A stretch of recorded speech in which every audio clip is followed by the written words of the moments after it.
of people, they don't know what's going on until they're much older and they have perspective. They look back at their childhood and realize, wow, that wasn't okay. Or they go into therapy and they're diagnosed with PTSD or complex PTSD, and they do some work in therapy and realize, wow, I was really mistreated. I'm really screwed up from this. Thanks for trying. My aunt actually gave me a good visual for how this happens, and this made a whole lot of sense for me. The metaphor is that when you're growing up at your house, you just have tons and tons of cats everywhere, and they're just urinating everywhere in your house. So you grow up, and at first you're like, oh, my house smells really bad. But after years and years, you get so used to the smell of urine all the time, cat urine, that it becomes normal. No. And then you might leave for college for a few months or years, and you come back to the house, walk in the door, and immediately the smell of the cat urine is so thick. Right away, you're like, oh my God, it smells terrible in here. How did I ever live in this place for so long? You can get used to anything, especially when you're a child and you don't know any different. You don't know that the other kids are treated differently, the other households are run differently.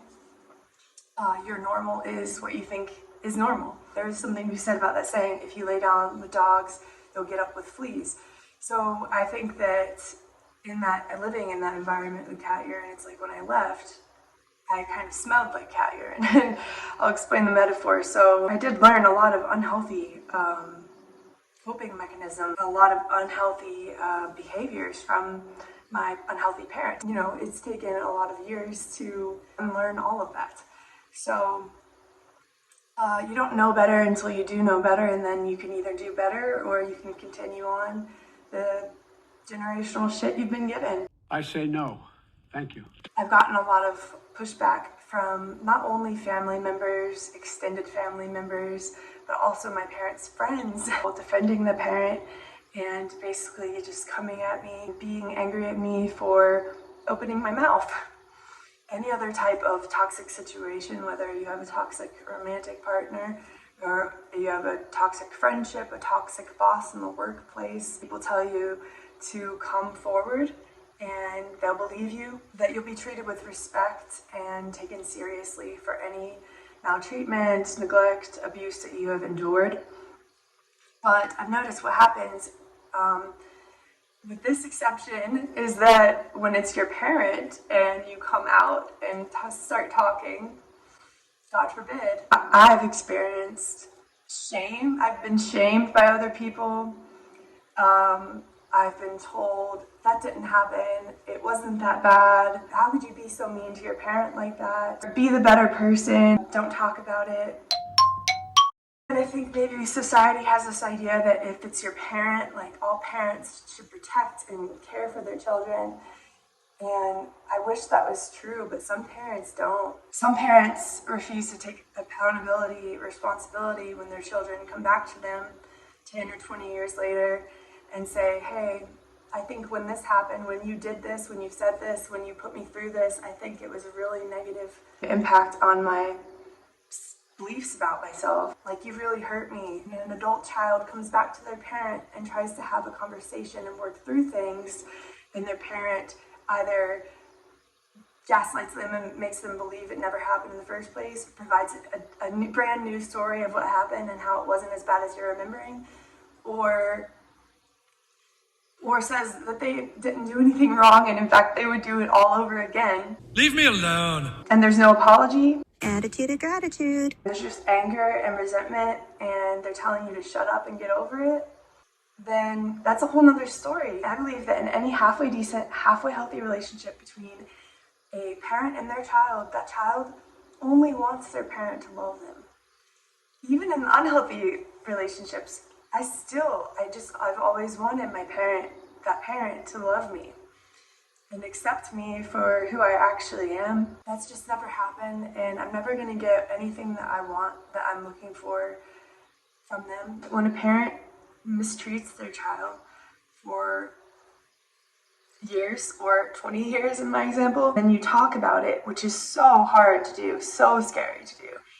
I still feel like I'm betraying my parent by talking about it. But also, what is up with that? Like, why can I not talk about things they did, the things that they've made me believe, the things they've said, everything? Why can I not talk about it? Because people want me to protect them? If they didn't do anything wrong, then why can't I talk about my experience? If a parent mistreats a child, who is the victim here and who is the perpetrator? Clearly, the parent is the perpetrator.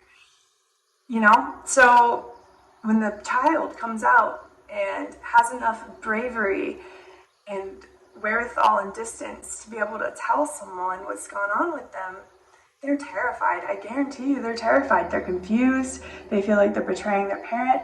They just want help, support, love that they didn't receive their whole life. And so when they're completely gaslit, invalidated, and told, in fact, they need to protect their parent, you're turning the victim perpetrator on its head.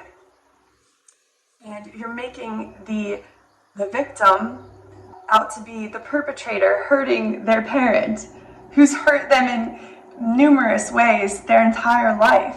This is the only situation where I've seen this happen. I've heard said before, all animals can have children. That doesn't make you a parent. When children or adult children come out, even years later, and tell you something or tell professionals something that happened, or many things that happened over a period of months or years or decades, please believe them.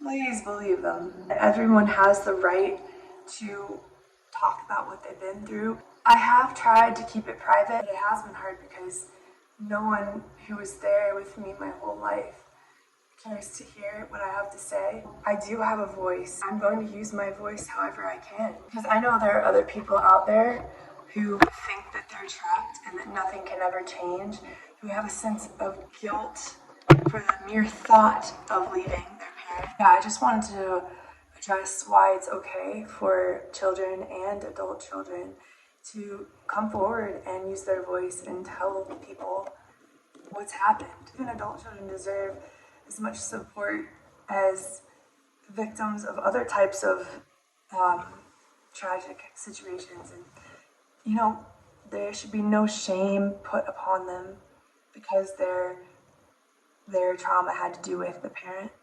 Hi, Wednesday. So yeah, I'm not trying to hurt my parent. I'm not even using their name or which parent it is. But I am using my voice. And I'm not going to stop using my voice. And yes, this is a family system. My parent was made to believe things about the world and how to act and how to behave and how to treat your children by their parents. So this goes back generations and generations. Happy to get out. I'm creating my own new family out here. And on one other thing I'll add about being the bigger person, I don't think that being the bigger person has anything to do with hiding the abuse. It's okay. It's okay to talk about it. I know there are other people out there who are experiencing similar things. There have to be. And it makes me really sad to think that there could be this awesome journey of healing and growth that they could go on, but they might be too afraid to do it. I'm here to say it's freaking worth it. Go for it. I promise you will not regret it. I promise you will not regret it. And who am I on the internet, some random girl? Why should you listen to me? Well, if you got into the rock bottom place in your life, and you've tried everything else to repair and mend the relationship and make it a productive, healthy relationship, then you have no other options, my friend. This is it. This is what you've got. You can live in the same thing that that you've lived in before, or you can try something new. So I recommend highly that you try something new. It's gonna hurt. I'm about a year out, and I feel like a whole different person than I did a day or a couple months out. But that's that on whether or not you have the right to talk about what you've been through.